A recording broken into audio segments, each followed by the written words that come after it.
नमस्कार, ABC digital news में आपका स्वागत है। आपके साथ मैं आराधना। शुरुआत करते हैं आज की खबरों से। वक्फ संशोधन विधेयक की समीक्षा कर रही संयुक्त संसदीय समिति मध्य प्रदेश वक्फ बोर्ड से नाराज है। जेपीसी ने मध्य प्रदेश के प्रतिनिधियों से दिल्ली में मौखिक साक्ष्य रिकॉर्ड किए हैं, मगर समिति मध्य प्रदेश, कर्नाटक और राजस्थान की ओर से वक्फ संपत्ति की स्थिति को लेकर दिए गए जवाबों से संतुष्ट नहीं है। अब संसदीय समिति ने मध्य प्रदेश सहित तीनों राज्यों के प्रतिनिधियों को जवाब देने के लिए 15 दिन का वक्त दिया है। समिति के अध्यक्ष जगदम्बिका पाल ने कहा है कि हमने मध्य प्रदेश से वक्फ संपत्तियों के बारे में ब्यौरा मांगा है। इधर मध्य प्रदेश वक्फ बोर्ड के अध्यक्ष सनवर पटेल का कहना है कि बोर्ड इस मामले में जांच कर रहा है। वहीं कांग्रेस ने मध्य प्रदेश की वक्फ संपत्तियों को लेकर भाजपा सरकार को कटघरे में खड़ा किया है। देखिए, मध्य प्रदेश वक्फ बोर्ड में 15,002 वक्फ संपत्तियां या कहे कि वक्फ औकाफ इंदराज है और उनसे संबंधित जो भारत सरकार द्वारा जॉइंट पार्लियामेंट्री कमेटी बनाई गई है उनके द्वारा जो भी प्रश्न किए जाते हैं तो उसके उत्तर देने का हम लोग यहाँ से प्रयास करते हैं। ये बात बिल्कुल सही है कि जो पुराने रिकॉर्ड हैं वो रिकॉर्ड जिस तरह से प्रॉपर होना चाहिए कि आपके पास संपत्तियां सर्वे से कितनी आई, आपके पास गजट नोटिफिकेशन से कितनी आई, आपके पास किसी के द्वारा दान पत्र के माध्यम से अर्थात कि वक्फ नामे के अनुसार कितनी आई, इन सब में कहीं ना कहीं जो पहले संकलन था वो प्रॉपर नहीं था। लेकिन हमने इन सबको संकलित करके और पूरी जानकारी देने का हम लोग प्रयास कर रहे हैं और मुझे लगता है कि आगे भी हम इसको पूरा दुरुस्त करते हुए सारी जानकारियां आगे पहुंचाएंगे।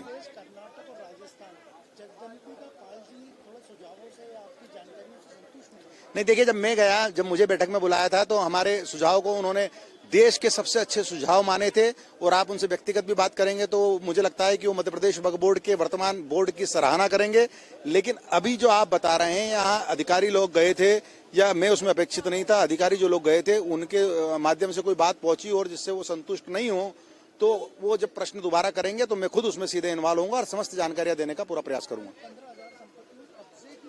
अधिकांश संपत्तियों पर लोगों के अवैध कब्जे हैं, समाज के ही लोगों के 99% संपत्तियों पर कब्जे हैं। हम लोग लगातार प्रयास कर रहे हैं कि वो कब्जे हटे। आपने देखा होगा कल भोपाल में हमने जो इस्तीमा स्थल भरता है उस इस्तीमा स्थल पर जो दुकानें लगती है उन दुकानों का वेरिफिकेशन तक नहीं होता है कि ये दुकानदार कौन है, ये भोपाल के हैं, मध्य प्रदेश के हैं, देश में किस हिस्से से आते हैं, ये लोग सही है या गलत है, कोई अपराधी तो नहीं है, कोई गलत गतिविधि में तो नहीं है।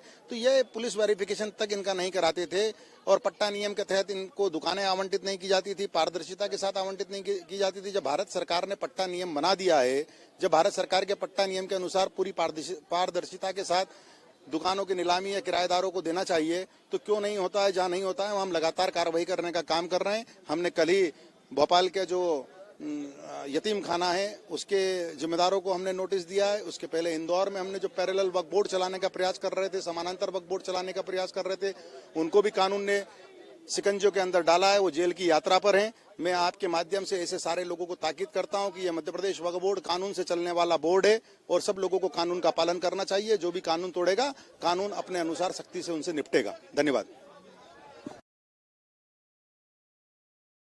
प्रणाली पे थोड़ा सवाल उठाया है, रिपोर्ट वापस तलब की कि जानकारी से संतुष्ट नहीं तो वक्फ बोर्ड के लोग ये कह रहे हैं कि अगर किसी जानकारी से वो संतुष्ट नहीं है तो हमें लिखकर भेज दें, हम उनको जानकारी का उत्तर भेज देंगे।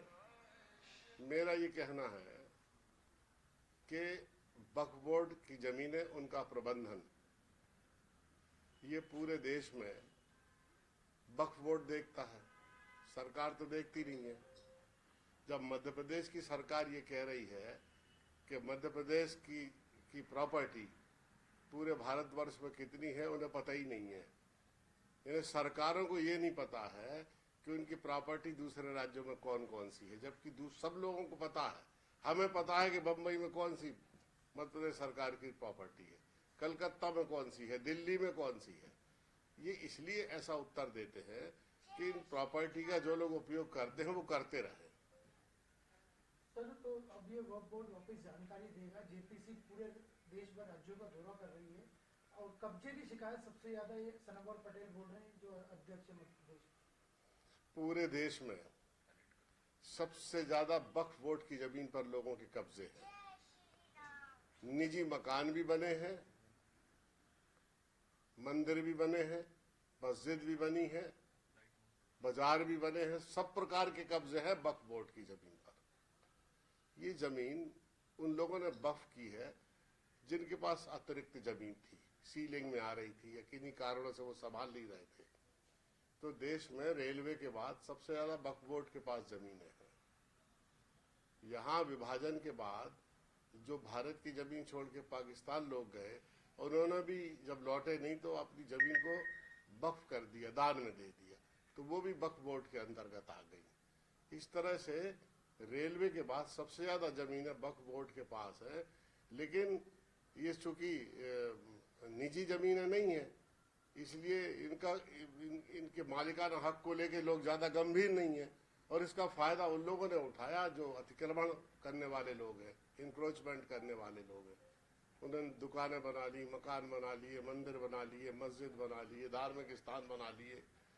सरकार ने तक उस जमीन पर, गवर्नमेंट तक ने अपना कंस्ट्रक्शन किया हुआ है।